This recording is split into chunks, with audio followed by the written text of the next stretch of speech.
Яасан байцгаа нөө Орландод нөгөө тим паркуудаар нь гэр бүлээрээ зугаалаад явж чинь тэгээд дараагийн ирэх гэж байгаа хүмүүст гоё зөвлөгөө өгье гэж бодсон. Хамгийн тохиромжтой цаг нь яг одоо юм байна заа. 1 сарын 2 дахь 7 хоног гэх юм уу. За 1 сарын эхний 7 хоног бол ерөнхийдөө Орландогийн Флорида мужийн хамгийн хүйтэн 7 хоног байдаг гинэ. Тэгээд хүйтэндээ за Фаренгейтээр нэг 50% руу ороод буудах юм уу яа гэдэг. Гэхдээ бусад газруудын хүмүүст бол булаахан гэсэн. За тэгээд тэрний дараагийн 7 хоногийн ажлын өдрүүдээр одоо энд бол тоглоом бүр дээр нь ямар ч очир алга. Бүр ямар ч очир алга хүн алга байна. Тэгэхээр бүх тоглоомудаар нь сууж болно гэсэн үг. Асар хурдтай явна гэсэн үг. Тэгэхгүй нөгөө энгийн үеүүдээр чинь хүн ихтэй байвал яадаг гэлээ те.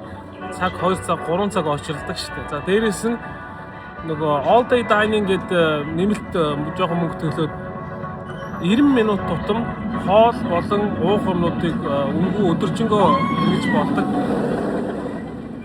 Тэгээ олоодаа явж байгаа тохиолдолд бол энийг нь авцсан зүгээр юм биш үү? Дараа гэж байгаа хүмүүс гоё яагаарай. Хэрэгжүүлээрэй гэж хүсэж байна. Янз бүрийн хоолтой юм байна. Тэгээд 90 минут тутамд ингээд хоолнуудаа ингээд өөрчлөөд сонголт хийгээд явчих болт юм байна. I got dessert.